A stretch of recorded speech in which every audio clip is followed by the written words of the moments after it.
nos hizo también el nexo con Edith y Adriana, porque ha trabajado con ellas en Buenos Aires muchos años, las va a presentar como corresponde a las autoras.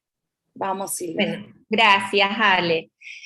Bueno, yo tengo el gusto y el honor de presentar a las autoras de la formación y las cuales nos van a acompañar también en los 4 webinars que son parte de esta formación.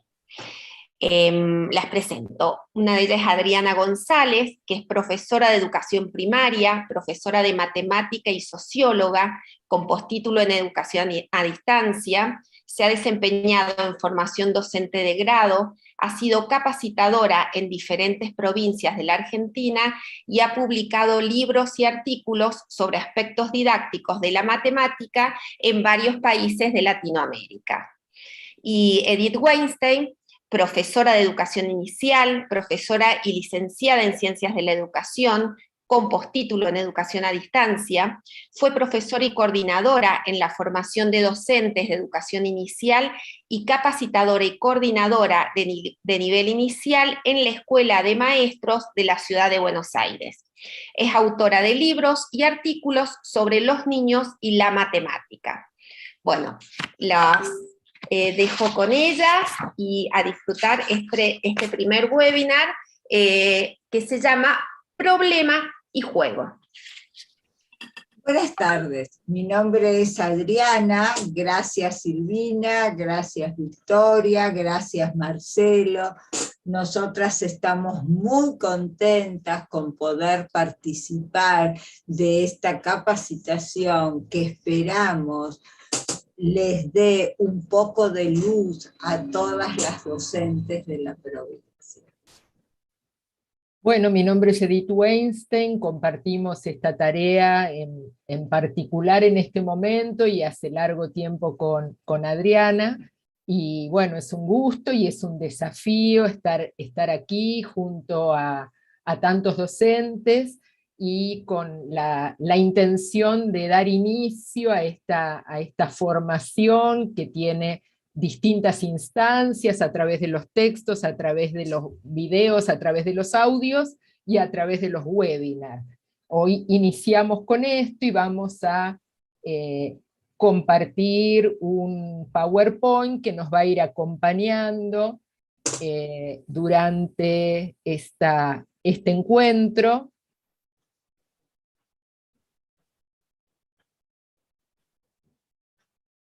Díganme ahí si lo ven, ¿se está viendo? Sí, sí Se ve está perfecto, Edith. Bueno.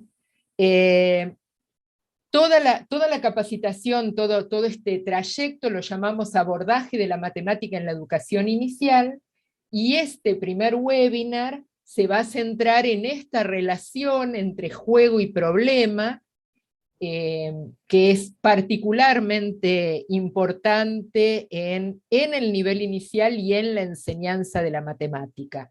Entonces vamos a comenzar relacionando el niño y el juego, relación inherente a los que nos dedicamos a la educación inicial.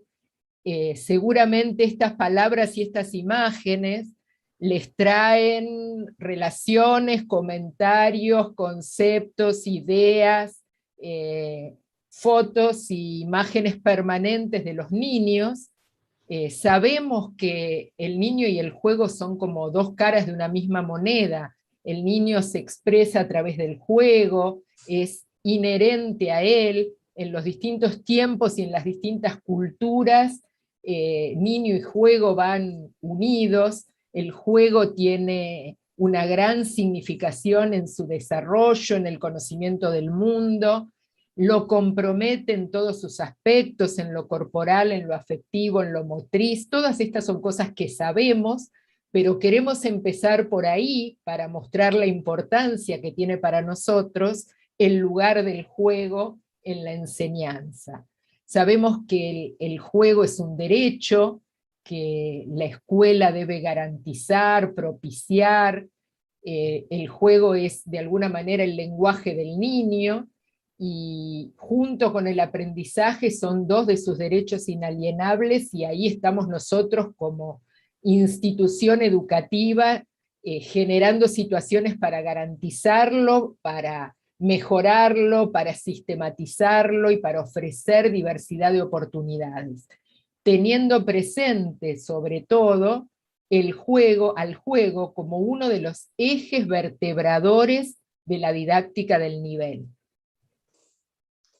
Ahora, si bien el eje es si bien el juego es uno de los ejes vertebradores, cabe preguntarnos como docentes del nivel, ¿por qué lo es?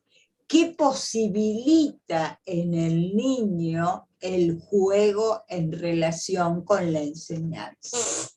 Y ahí ustedes van a ver que el niño a través del juego aprende, es decir, construye variados conocimientos de distintas disciplinas y de distintas relaciones sociales, culturales, etc. También explora. ¿Por qué? Porque toma objetos, los manipulea, los busca, mira de atrás, de adelante, de distintas formas. Interactúa con otros. ¿Por qué? Porque por lo general juega con un otro. Se pone de acuerdo, resuelve conflictos, busca soluciones.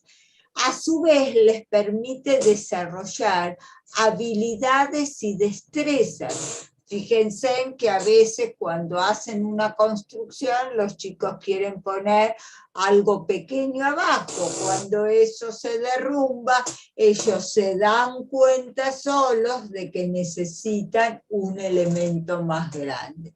Y esas son habilidades y destrezas que van construyendo. Se expresa sus emociones, lo que le pasa, aquello que siente que está surgiendo en su vida. Crece su autonomía y al darse cuenta que él puede, esto aumenta su autoestima, cuestiones importantísimas en la niñez. Puede probar, enseñar, crear situaciones. También desarrolla la imaginación y la creatividad.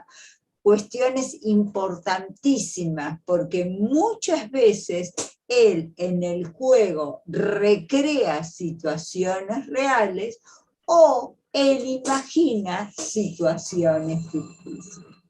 Todo esto es lo que el juego le aporta al niño.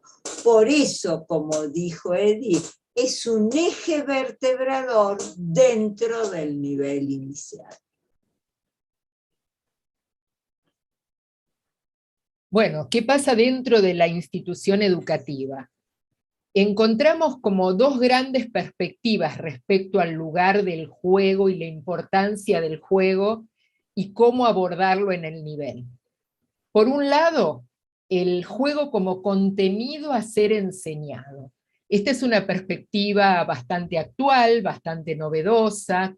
Todos los trabajos e investigaciones de Patricia Sarlé y equipo se centran en esta mirada, esta idea de que es tarea del jardín enseñar juegos, enseñar a jugar, enseñar a ser jugador, ampliar el repertorio lúdico de los niños para enriquecerlo, para ofrecerle otras oportunidades. Y un ejemplo podría ser enseñar a jugar ahí como están jugando a una cinchada. Como posiblemente no lo conozcan, la escuela tiene como tarea enseñar diversidad de juegos. Pero por otro lado, otra de las perspectivas más clásicas del nivel es la idea de el juego como estrategia para enseñar contenidos. Esto es desde los albores del nivel inicial, ya los precursores, ya Froebel hablaba del juego como forma de enseñarle a los niños pequeños. ¿Enseñar qué? Enseñar contenidos diversos de distintas disciplinas, como aparece ahí, música, sociales, lengua, y también matemática. Nosotros nos vamos a ubicar en esta perspectiva, considerándolas, estas dos perspectivas, como complementarias. ni una mejor que la otra, sino como dos maneras de abordar el juego en la didáctica del nivel. Esta idea, esta segunda idea, tiene que ver con poder pensar de qué forma podremos articular en un juego la enseñanza, en este caso, de contenidos matemáticos, como vemos en esa foto, que la nena está haciendo un juego, un pequeño grupo está haciendo un juego que se llama Llenar el tablero, donde tiran el dado y tienen que poner en el tablerito tantas fichas o botones o tapitas como el dado indica. En este caso hay una situación lúdica que el docente aprovecha para trabajar contenidos matemáticos. Y otra distinción importante es entre juego y propuesta lúdica. Nosotros decimos, enseñamos a través del juego. En realidad sería más exacto decir que enseñamos a través de propuestas lúdicas.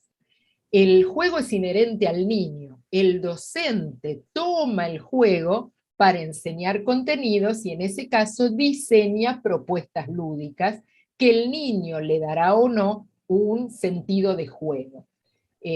Un mismo juego, imaginemos, no sé, el juego de la rayuela, que se juega en la vereda, se puede jugar en el club, no tiene el mismo sentido cuando el docente lo incorpora en la institución educativa para enseñar. El juego es el mismo, pero el sentido, la intencionalidad cambia y por ello en algún sentido cambia también el juego. Bueno, estos son aspectos a tener en cuenta a la hora de pensar el lugar del juego en la didáctica del nivel. Ahora bien, existen muchos tipos de juego. Ustedes, seguramente como docentes del nivel, conocen esos tipos de juego. Pero vamos a hacer una pequeña referencia a esto. Está el juego dramático, que es un como si, en lo cual los niños pueden representar situaciones que son cotidianas o fantásticas. Por ejemplo, jugar a la mamá, como en la foto, jugar a que estamos cocinando, es decir, representan escenas de la realidad o escenas que ellos crean en su fantasía. El otro juego es el juego de construcción. Aquí los niños pueden trabajar solos o trabajar con otros. Por lo general utilizan gran variedad de materiales. En este caso estamos viendo cajas de distintos productos alimenticios con los cuales los niños hacen una construcción. Aquí es importante ver que ellos arman cuestiones reales o no. Pueden usar maderas, bloques, cajas, es decir, la cantidad de materiales a utilizar son muy variadas. Y por último, no por ser menos importante, tenemos el juego con reglas convencionales. Este es el juego de cartas, el juego de dados. Ahí en la foto ven que los chicos están jugando a un tumbalatas, es decir, tirar una pelota y tratar de derribar latas. Estos juegos con reglas convencionales implica que hay perdedores y ganadores. Implica que hay reglas y las tenemos que conocer de antemano y todos las tenemos que cumplir a lo largo del juego.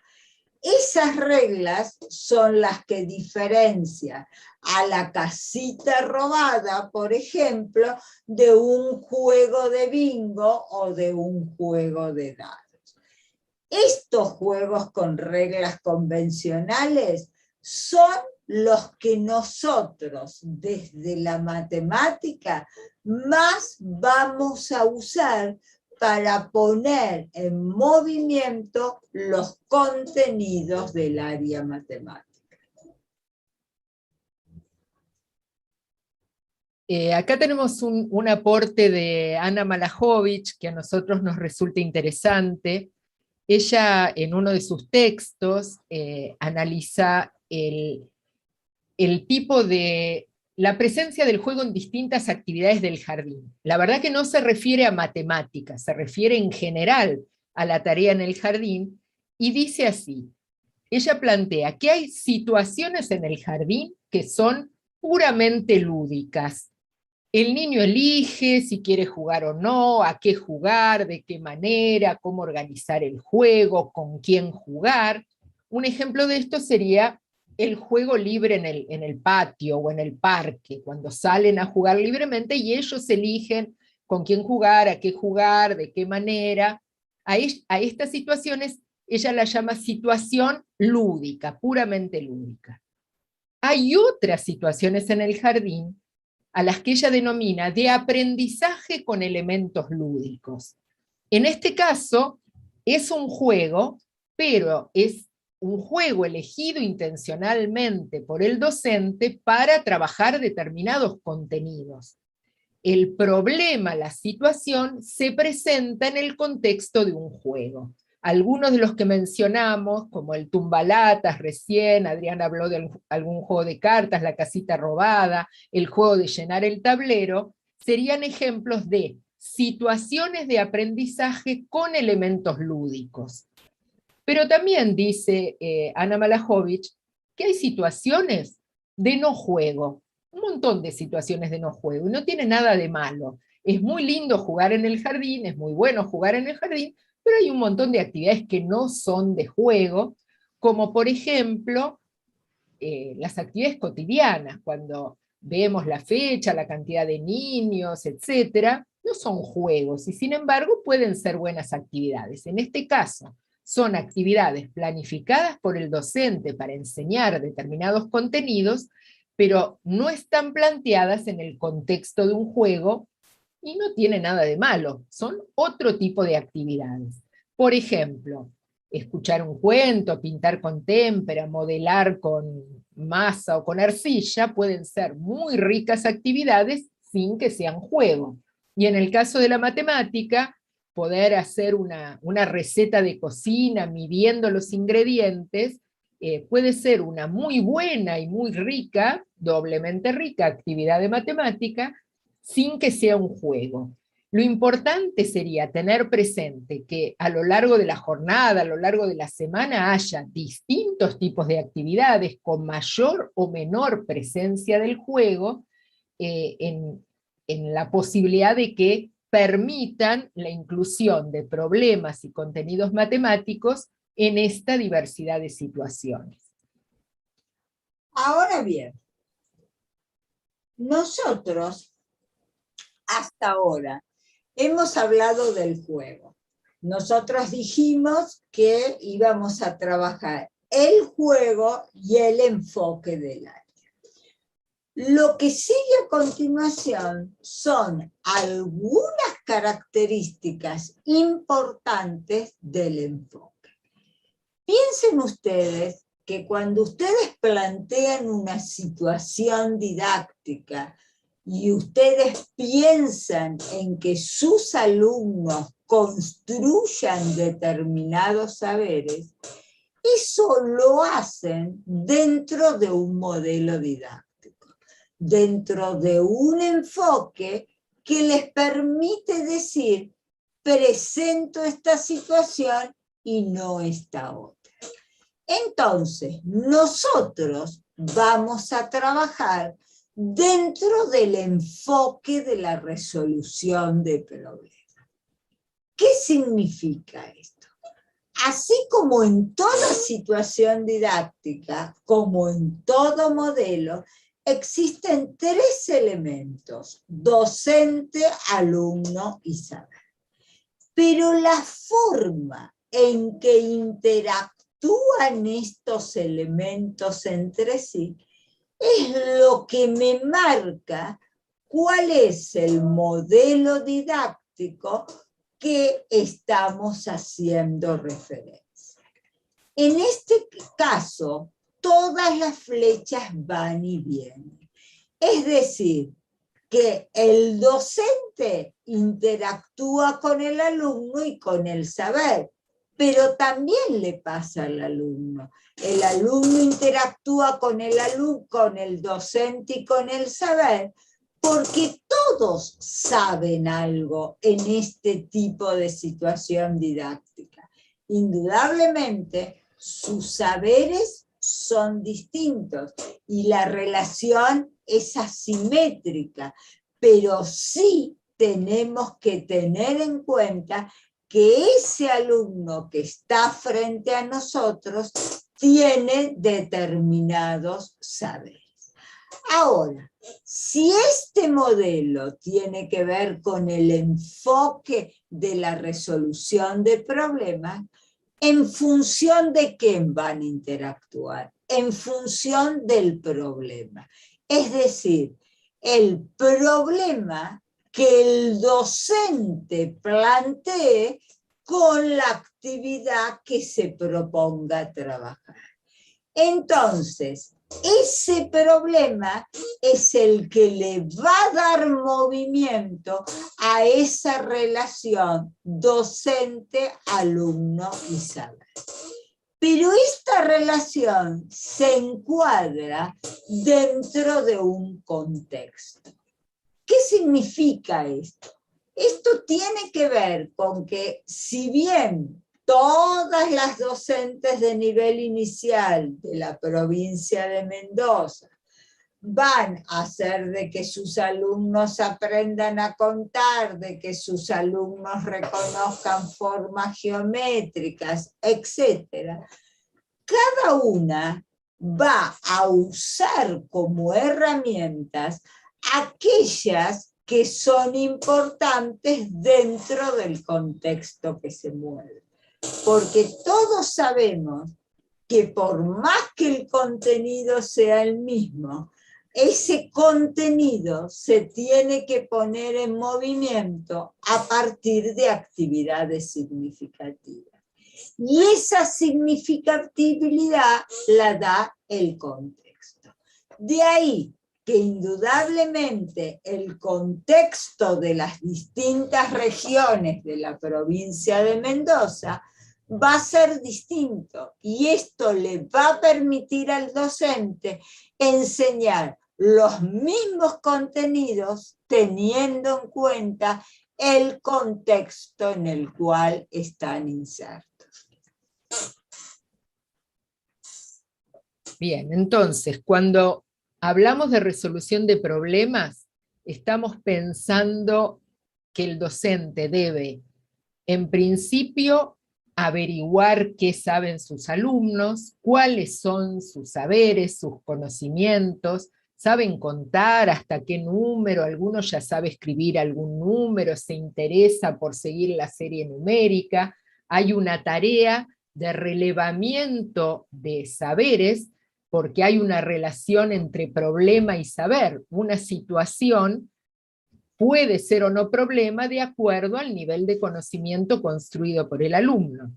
Entonces, una primer actividad, una primer decisión didáctica del docente es relevar qué saben los niños de mi grupo, qué saben, cuáles son los conocimientos que manejan.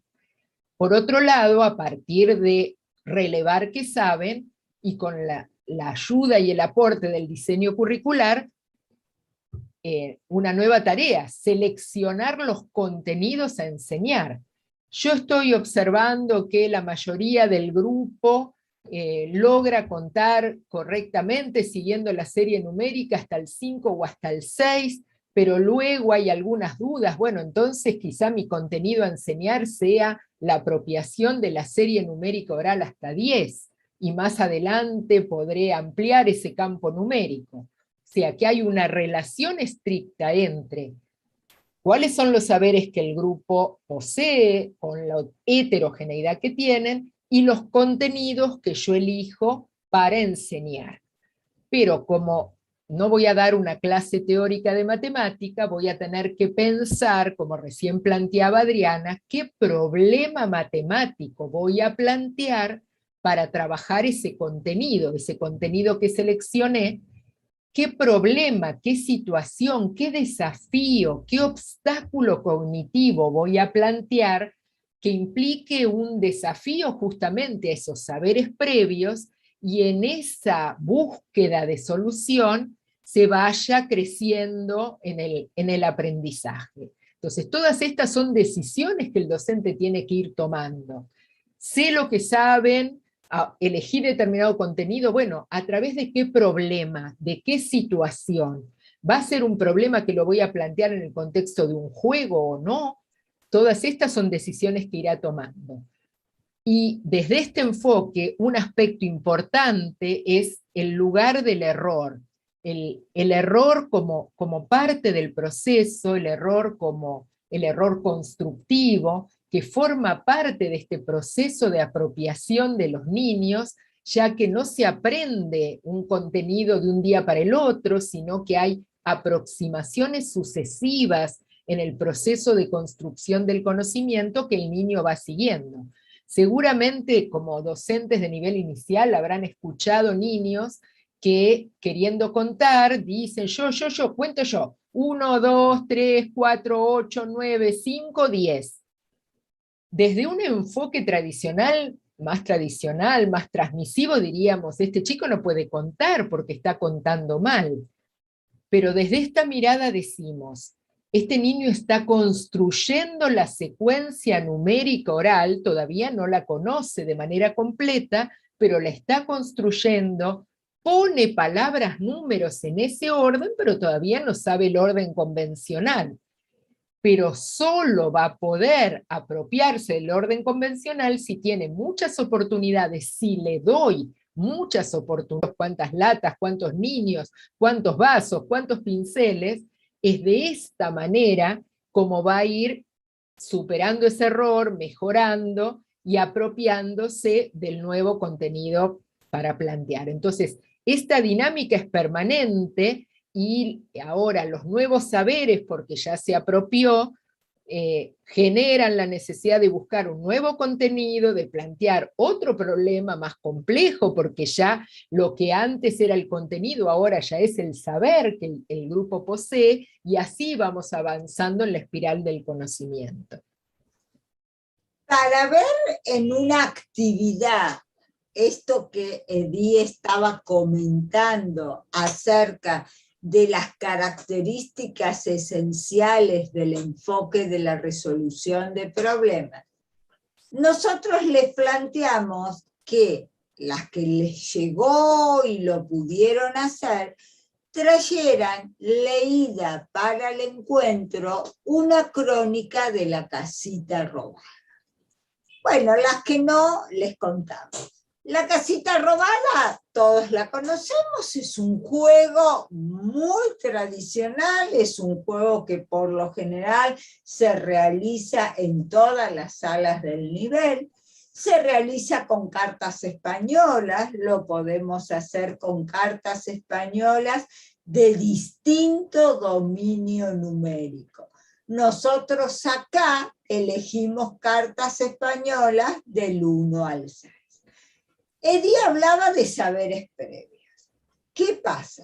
Si yo voy a elegir jugar a la casita robada o a cualquier otro juego de cartas españolas, un saber previo del niño es conocer las cartas.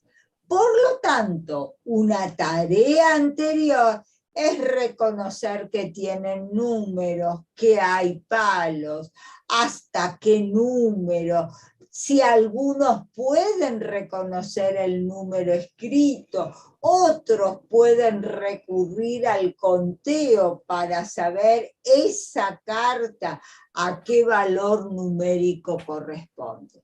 Es decir, que la exploración, la manipulación, el conocimiento de las cartas españolas sería un saber previo de los niños antes de realizar cualquier juego con cartas españolas. En este caso se eligió la casita robada.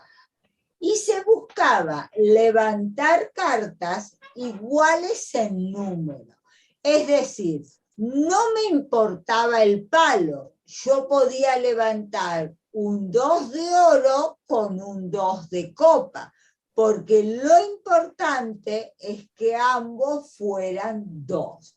Entonces, estoy trabajando un contenido de relaciones de igualdad relacionado o referido al eje número. Ahora bien, el docente, cuando plantea esta actividad, plantea un problema. ¿Dónde va a plantear ese problema? En la consigna de trabajo. Leámosla. La consigna en este caso sería: cada jugador por turno tiene que levantar una carta de la mesa con una de las de su mano. Recuerde que el jugador tiene 2 cartas o 3 en su mano o una de acuerdo a las posibilidades del grupo, y arriba de la mesa hay boca arriba 2 o 3 cartas. Entonces, tiene que levantar una carta de su mano con otra que está arriba de la mesa boca arriba. Pero entre ambas cartas debe haber una relación numérica. Es decir, puede levantar un 2 de oro con un 2 de basto, porque ambos son 2. Una vez que hizo eso, junta las cartas y arma un pozo al lado. El niño que más cartas tiene en su pozo al finalizar el juego es el que gana esa partida. Ahora veamos, en esa consigna se están planteando muchos problemas matemáticos. ¿Por qué? Porque cada niño tiene que reconocer qué cartas tiene en su mano y qué cartas hay arriba de la mesa. Si hay un 2, un 3, un 4, etc. Y luego tiene que encontrar unas cartas que la de su mano y alguna de las de la mesa tengan el mismo valor numérico. Y ahí, al tener el mismo valor numérico, las toma y se las guarda en su pozo. Al finalizar el juego, tienen que averiguar entre los distintos jugadores, por lo general se hacen parejas o grupos no más de 4 niños, quién obtuvo mayor cantidad de cartas. Es decir, que esa consigna que el docente plantea, que es una consigna problematizadora, nos va a permitir plantear al niño distintos problemas, en este caso referidos al eje número. Ahora bien, Edith hablaba del lugar del error. Nosotros tenemos que tener en cuenta que los errores de los chicos para este enfoque son partes del proceso de construcción. Edith dio cuenta de errores comunes que los chicos tienen al decir oralmente la serie numérica. Yo acá les voy a plantear un error en la casita robada. Nosotros dijimos que buscábamos igualdad de números.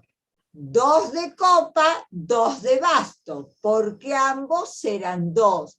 No nos interesaba el palo.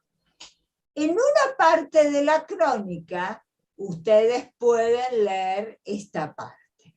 Vanessa, una de las niñas, levanta un 1 de copas y un 3 de copas. Entonces, la docente le pregunta al resto del grupo si está bien. Uno de los niños les dice no, es un 1 y un 3, tienen que ser iguales. En cambio, la niña que lo levantó le refuta diciendo que son iguales porque los dos son copitas. Es decir, el error de ella no está en que confundió el 1 con el 3, sino en que ella pensó que tenía que levantar cartas iguales en palo y no en número.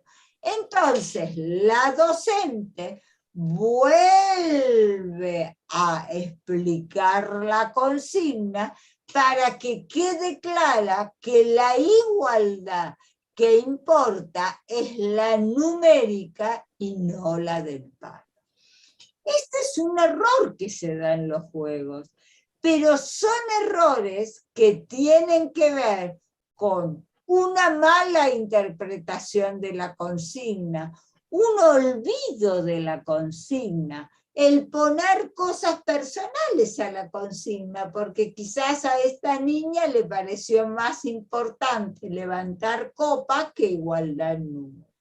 Pero recuerden, la casita robada es un juego reglado, y como dijimos anteriormente, los juegos reglados tienen reglas que deben ser cumplidas por todos los jugadores.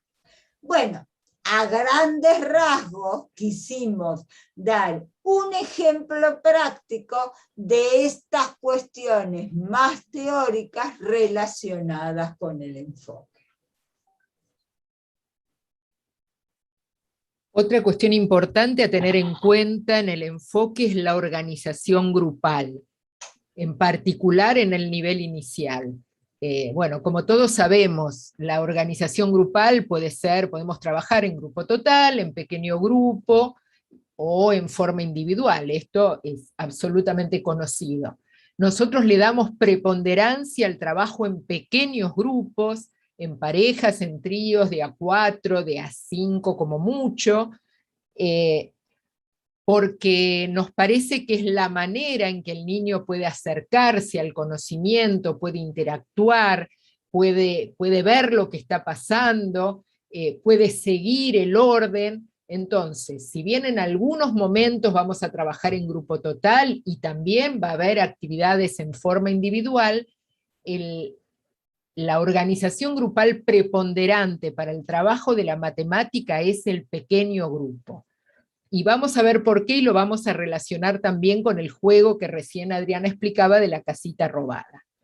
En el juego de la casita robada se plantea en esa crónica, en esa actividad que desarrolló la maestra en una sala de 4, que lo realicen en parejas, armando el más mínimo pequeño grupo, en parejas, ¿sí? Pensemos que sala de 4, que están iniciando, y la docente decide armar parejas distintas, gran cantidad de parejas en el grupo para realizar esta actividad. ¿Por qué? ¿Por qué creemos que es importante el trabajo en pequeños grupos? Por un lado, facilita la participación de los niños. En principio, reduce el tiempo de espera. Es fundamental esto en el nivel inicial. Sería imposible imaginar una ronda de 25 chicos, cada uno con su carta, esperando su turno para poner, para comprar, para robar. Ningún niño de nivel inicial, ni los de Buenos Aires, ni los de Mendoza, ningún niño puede esperar, y está bueno que no quiera esperar 25 turnos para hacer algo. Él necesita actuar inmediatamente, por eso proponemos un trabajo en pequeños grupos, donde en este caso eran parejas, juega él, juego yo, juega él, juego yo, es mínima la espera, y aunque fuera entre 4 chicos, rápidamente vuelve el turno, el chico puede observar el proceso, juega él, juega él, juega ella, y ya me vuelve a tocar. Tiene muchas oportunidades de jugar, quizás en una primera vez, como le pasó a Vanessa, confundió la consigna y quiso comprar copa con copa, cuando en realidad había que comprar cantidad o número igual. Y entonces, si tiene varias oportunidades de jugar porque está trabajando en un pequeño grupo, seguramente va a poder corregir ese error que tuvo, la falta de comprensión. Si juega una sola vez, o sea, si fueran 25 chicos haciendo el mismo juego, no va a tener más oportunidad que una para jugar. Además de que se va a cansar, además de que el niño que ya jugó, que ya puso la carta, ya sabe que no le toca más, va a querer hacer otra cosa.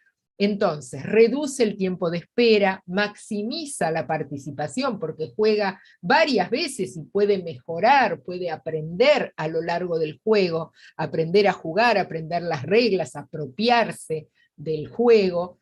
Por otro lado, permite el intercambio, el mayor intercambio entre 4 chicos o en parejas en este caso, que entre 25 chicos todos a la vez haciendo el mismo juego. Y le permite seguir, le permite estar interesado, ver lo que hizo el otro. No, así no se hace, mira, y si, como dijo Esteban, no está bien, no hay que hacer copa con copa, puede seguir el proceso que se está desarrollando.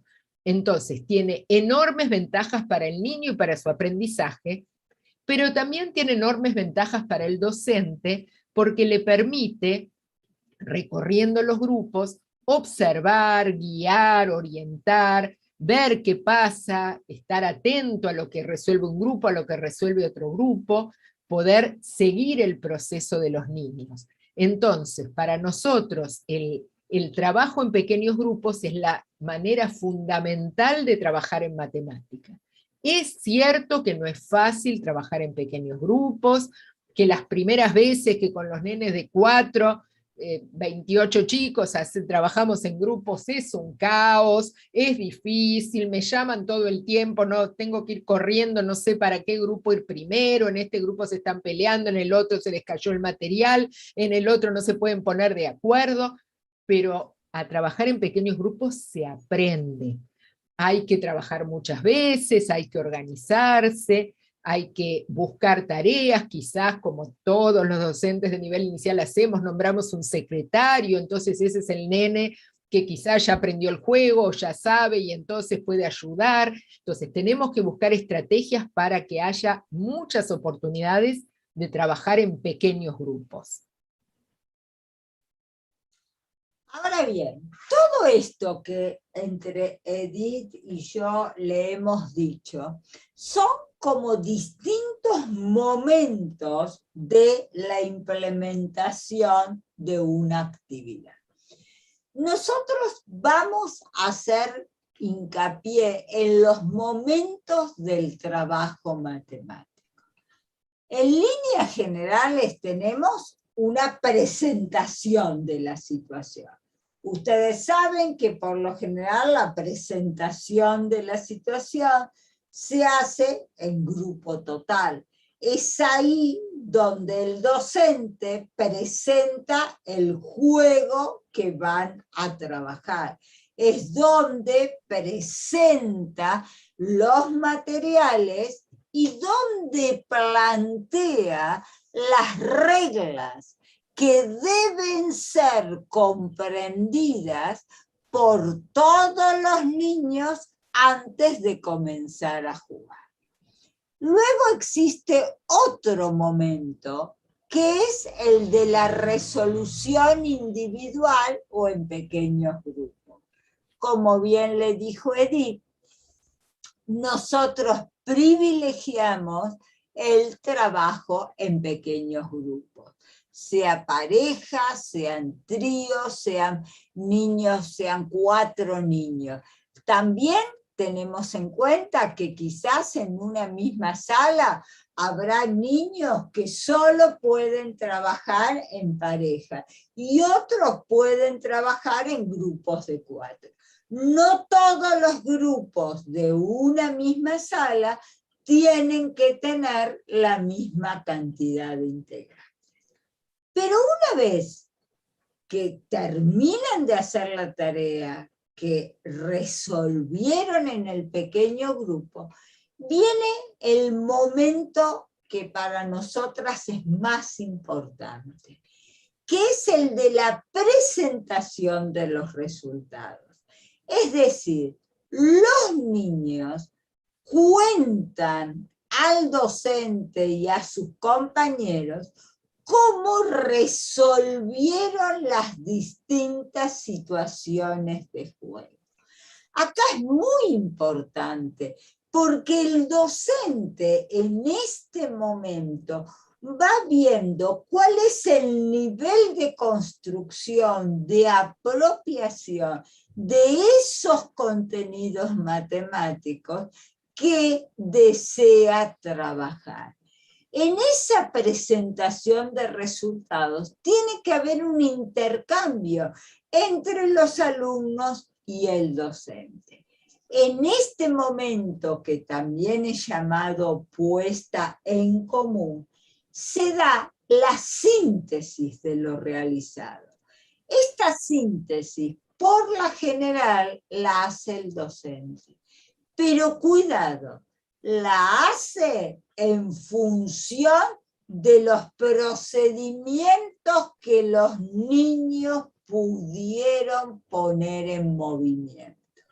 La síntesis no tiene que ser algo alejado de la presentación, sino que es un todo. Yo como docente voy a sintetizar lo que los niños estuvieron diciendo, los procedimientos que pusieron en movimiento.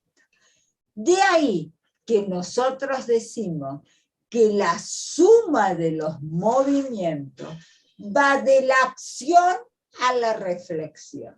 De la acción, ¿por qué? Porque los niños tienen que jugar. Ponen en movimiento sus estrategias de juego. Pero para que no se quede solo en el juego, tengo que reflexionar lo que hice y por qué lo hice. Si volvemos a la casita robada, vamos a ver que por lo general en la crónica se dice que la docente reúne al grupo en ronda, muestra los materiales y les da la consigna. Pero también les pide a algunos niños que se acerquen a cumplir la consigna. ¿Por qué? Porque muestran cómo se pone en movimiento esa consigna. Y el resto de los niños observa lo que hacen. Es una observa activa, porque la docente les pregunta, ¿es correcto, no es correcto? ¿Por qué? Porque ¿cuál es el objetivo central de la docente? Es que todos comprendan las reglas del juego para luego poder hacerlo en pequeños grupos. Luego tenemos el momento de resolución. Acá tenemos una imagen donde hay niños sentados en el suelo en distintos sectores de un Zoom, de una sala, y que están jugando entre ellos. ¿Qué están haciendo? Están tratando de cumplir las reglas, el juego que la docente presentó en el momento anterior. Acá, el niño es el que posee el rol más activo, porque es el que juega, intercambia con los compañeros, se plantea problemas y los resuelve. Pero el docente debe recorrer los distintos grupos y ver qué pasa, pero siempre con una escucha problematizadora. no diciendo esto se resuelve de esta forma o hacelo de esta forma, sino problematizando las consultas que le hacen los niños.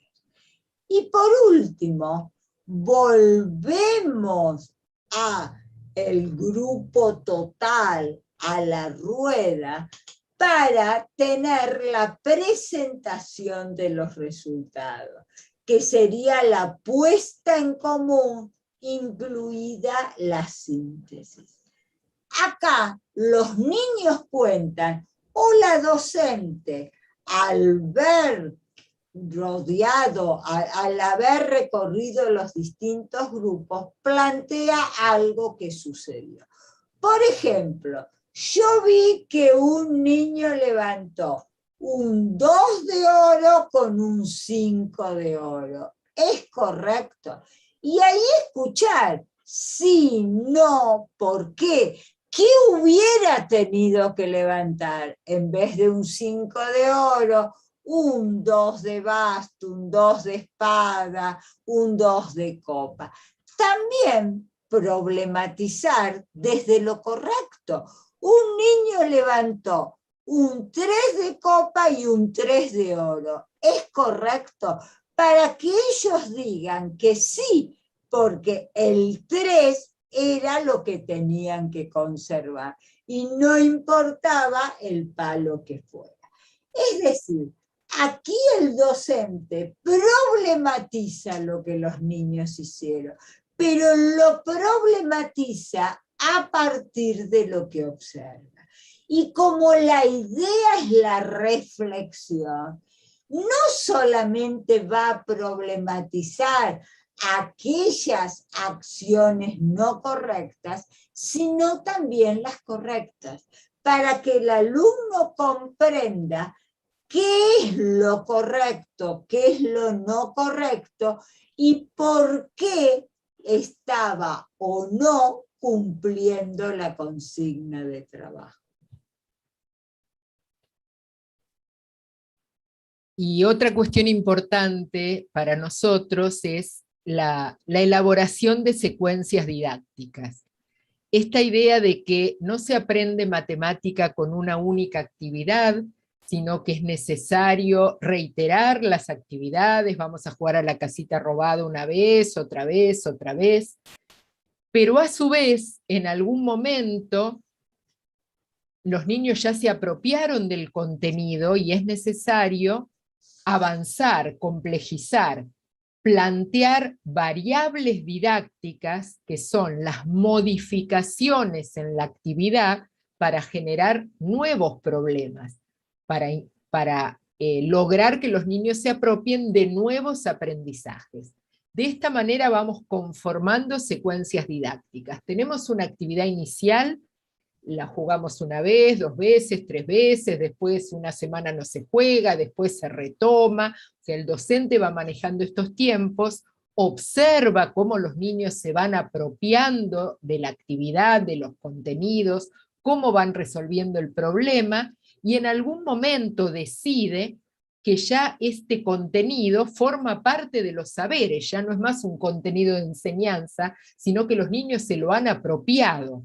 Este es el momento de incluir variables didácticas, estas modificaciones, para generar nuevos aprendizajes, para ir avanzando en esta espiral. Vamos a ver algún ejemplo de esto. Tomando la casita robada, siguiendo con este mismo ejemplo, en la actividad original se trabajaban con cartas españolas del 1 al 6, y la consigna decía levantar una carta de la mesa con una de las de su mano que tenga la misma cantidad. Van a pasar cosas como las que contamos, como las que suceden en la crónica, algún niño se equivoca, otro lo corrige, lo jugamos una vez, otra vez, lo jugamos a modo de taller, varios grupos en varias mesas, como vimos en la imagen, todos los niños jugando simultáneamente, pero en pequeños grupos simultáneos, a la casita robada, con una modalidad de multitarea, podría ser, pero también cabe la posibilidad de que en una mesa jueguen a la casita robada y en otras mesas hagan otros juegos matemáticos, o realicen distintas actividades de distinto tipo, a modo de multitarea justamente, y en una de las mesas continúan jugando la casita robada. Es decir, tenemos distintas posibilidades. Lo importante es que haya varias oportunidades de realizar esta actividad, porque los tiempos de apropiación son diferentes. Hay niños que en la primera actividad ya entendieron cómo se juega, cuál es la regla que tienen que hacer, y otros que no, necesitan más tiempo, entonces tenemos que reiterar la actividad. Pero en cierto momento ya vamos observando que ya está logrado, el objetivo, el sentido ya está logrado. Este es el momento de incluir alguna variable didáctica. Entonces, a esto nos referimos, son estas modificaciones que hace el docente en el material, en la organización grupal, en la consigna de trabajo, para generar nuevos problemas y para ir construyendo distintos niveles de complejidad. En el caso del material, estamos jugando con las cartas españolas. En este caso era del 1 al 6, el docente puede ir ampliando el campo numérico. Por ejemplo, hacer el mismo juego, la casita robada, con cartas españolas del 1 al 9. Amplía el campo numérico con las mismas reglas, pero ahí tenemos que comparar otros números que hasta el momento no estaban, otras cantidades. Va a aparecer el 7, el 8, el 9, y vamos a ver cómo lo resuelven. Podemos seguir ampliando el campo numérico, incluyendo las cartas españolas del 1 al 12. Si ustedes recuerdan, en las cartas españolas, el 10, el 11 y el 12, la sota, el caballo y el rey, solamente se pueden reconocer por el número escrito, no tienen esa cantidad. El 10 de espada no tiene 10 espadas, está el hombre paradito con la espada. Entonces, en ese caso, si el niño no reconoce el número escrito, no va a poder saber de qué cantidad se trata, porque no puede contar las 10 espaditas, lo mismo en el 11, lo mismo en el 12. En ese sentido, agregar las figuras constituye una variable didáctica porque está planteando un nuevo problema, de la misma manera que el caso de extender del 1 al 9. En este caso mantenemos la consigna y la organización grupal, pero podría ser una variable didáctica, podría ser trabajar en grupos de 4 en lugar de trabajar en parejas. Entonces hay más cantidad de niños, suceden otras cosas, alguien tira una carta que a mí me servía porque la que tengo en la mano me sirve, pero resulta que mi compañero la compró antes, entonces suceden otras cuestiones cuando cambiamos la organización grupal. Todas estas son variables didácticas, modificaciones en las que el docente puede incidir para generar nuevos problemas, nuevas situaciones. Podríamos jugar con otro tipo de cartas, con cartas confeccionadas por el docente, quizá con cartas con números escritos que no tienen las cantidades de espadas, bastos, etcétera, y ahí el chico va a tener que reconocer el número escrito. O sea, las variables didácticas pueden ser muy distintas, y esto es lo que nos va construyendo la secuencia didáctica. Ahora bien, nosotros les dijimos al comienzo que los juegos con reglas convencionales son los que más íbamos a usar en el trabajo matemático. Eso por un lado. Por otro lado, también les dijimos que todos los juegos de cartas, todos los juegos de dados, eran situaciones de aprendizaje con elementos lúdicos de acuerdo a la caracterización de ánima y ajo.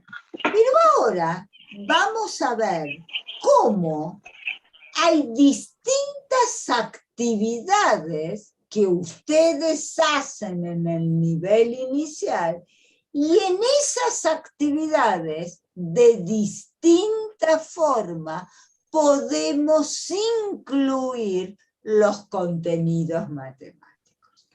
Algunas de ellas son las actividades cotidianas. Hay actividades cotidianas como saber cuántos somos hoy, cuántos alfajores tengo que buscar para la hora de la merienda. Son todas actividades que permiten al niño refrescar, usar, problematizar contenidos del bloque número. Por otro lado, están las actividades específicas, que serían las que nosotros especialmente trabajamos para trabajar para que los chicos se apropien y construyan determinados contenidos matemáticos. Pero también nosotros trabajamos con unidades didácticas y con proyectos. Nosotros podemos incluir en determinadas unidades didácticas o proyectos contenidos matemáticos. Por ejemplo, si vamos a recorrer el barrio, que los chicos se fijen las numeraciones de la casa, ahí tenemos un aporte de la matemática a esa mirada del barrio. Si nosotros queremos armar la biblioteca del aula y tenemos como proyecto tener una biblioteca, numerar los libros o saber cuántos tenemos, también es un aporte al contenido matemático. Pero todo esto no va dentro de actividades sueltas. Edith les dijo que debemos organizar las actividades conformando secuencias didácticas. Es decir, son grupos de actividades que tienen distintos niveles de complejidad, que todas ellas en su conjunto permiten abordar un contenido matemático, pero que también permiten ver a ese contenido desde distintos contextos y desde distintas miradas. O sea, que podemos trabajar con actividades cotidianas específicas o vinculadas a proyectos o unidades didácticas, pero siempre armando secuencias didácticas. Bueno, y a modo de síntesis ya, para ir cerrando, vamos a caracterizar un poquito todo lo que hemos planteado, que está desarrollado, todo lo que desarrollamos recién tiene que ver con el primera y segunda clase de la capacitación que van a encontrar en los textos, en los distintos audios y videos. Ahí van a encontrar más desarrollado todas estas cuestiones.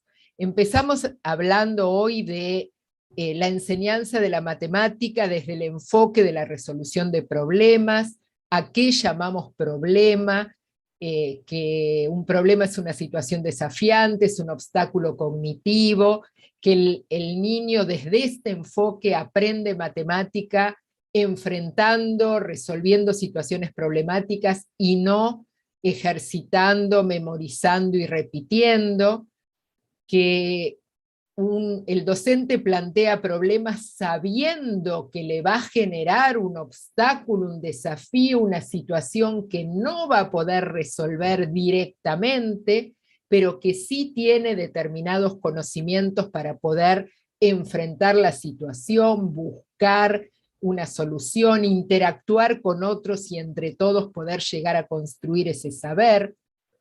Entonces, enseñar desde el enfoque de la resolución de problemas implica tomar gran cantidad de decisiones a la hora de planificar y llevar a la práctica una serie de actividades.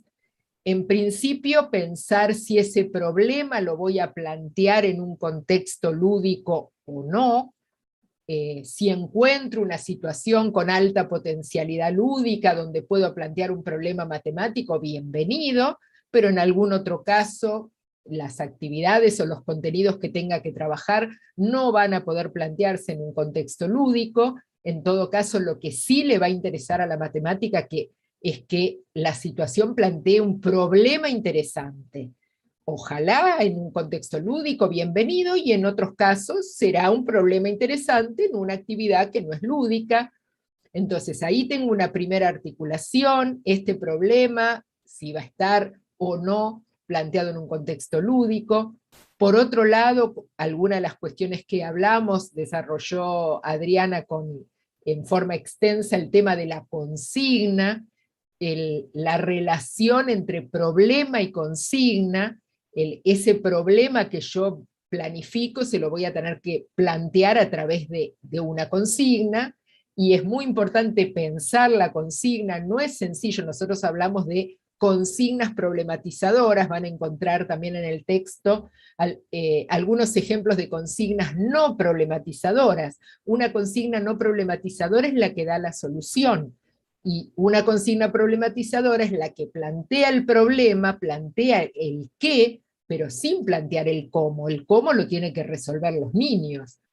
Y no es fácil encontrar o construir o elaborar una consigna problematizadora, pero es una tarea desafiante también para nosotros. ¿Cómo hago para explicar lo que tienen que hacer sin decir el cómo? Darles a ellos la oportunidad de pensar de qué manera lo van a resolver. Otra cuestión que estuvimos trabajando, la importancia de la organización grupal, la preponderancia del trabajo en pequeños grupos. Ahí también van a encontrar algunas cuestiones referidas a cómo estos grupos pueden ser homogéneos o homogéneos en su nivel de conocimiento o heterogéneos. Ambos implican una riqueza, implican un tipo de interacción diferente. Pensar y organizar estos momentos del trabajo matemático, un momento de presentación, un momento de resolución, un momento de presentación en general en grupo total, un momento de resolución en pequeños grupos, donde hay una máxima interacción, donde el docente recorre, observa, interactúa, problematiza, y a partir de lo que observa lleva al momento de puesta en común, o momento de presentación de los resultados, alguna de las cosas que observó, no todas, pues seguramente observó muchas cosas, recoge, decide, selecciona alguna situación potente, interesante para traer a la puesta en común, o habilita para que los niños comenten también alguna cuestión que les pasó, que no pudieron resolver, o alguna respuesta o alguna solución interesante que encontraron. Hablamos también de la importancia de la secuencia didáctica, de este aprendizaje que se va realizando, que se va complejizando a partir de las distintas propuestas que el docente plantea a través de variables didácticas, y va construyendo esta secuencia con progresivos niveles de complejidad. Y por último hablamos de los tipos de actividades donde es posible incluir problemas matemáticos. Obviamente la actividad más rica para el trabajo de la matemática van a ser las actividades específicas, las que diseñamos especialmente para el trabajo de la matemática, pero no son las únicas. También en algunas oportunidades, dependiendo del recorte, del eje que trabaja en la unidad didáctica o el proyecto, puedo incluir problemas matemáticos interesantes y en otros casos no. La idea va a ser que esto no implique forzar un contenido, sino realmente si el eje que estoy analizando, la unidad didáctica que estoy desarrollando, requiere apelar a la matemática, bienvenido, y en otro caso, quizás por fuera de esa unidad didáctica o proyecto, voy a trabajar una secuencia de trabajo matemático, de contenidos específicos de matemática. Y bueno, todo esto, estas cuestiones las van a encontrar desarrolladas en la primera y segunda clase, que es lo que van a empezar a enfrentar, con distintas actividades, resolviendo diferentes cuestiones. Y por último, Mirá, tenemos un me regalito, gustaría Adriana. A ver, sí. Me gustaría perdón. agregar algo organizativo. Sí. Para Sí. las docentes que hacen toda esta capacitación, Tengan en cuenta que, como les dijo Silvina, va a haber 4 webinars. Cada webinar va a abarcar el contenido de 2 clases. Nosotras con Edith vamos a hacer en los webinars como una presentación general de las 2 clases. Así como les dijo Edith, que en este webinar estuvimos trabajando la primera y la segunda clase, en el próximo trabajaremos tercera y cuarta y estará destinado al bloque número. El otro será quinta y sexta, destinado al bloque espacio, y el último será séptima y octava, destinado al bloque medida. Esto es una cuestión organizativa para que los que conforman parte de esta capacitación tengan esa organización. Y los docentes que no hacen esta capacitación también sepan que en cada webinar se van a trabajar contenidos cerrados en sí mismos y que se van a llevar una idea, como en este caso del enfoque, o en los demás del bloque que se desarrolle. Bueno, y para terminar, tenemos un pequeño regalito, hacemos nuestra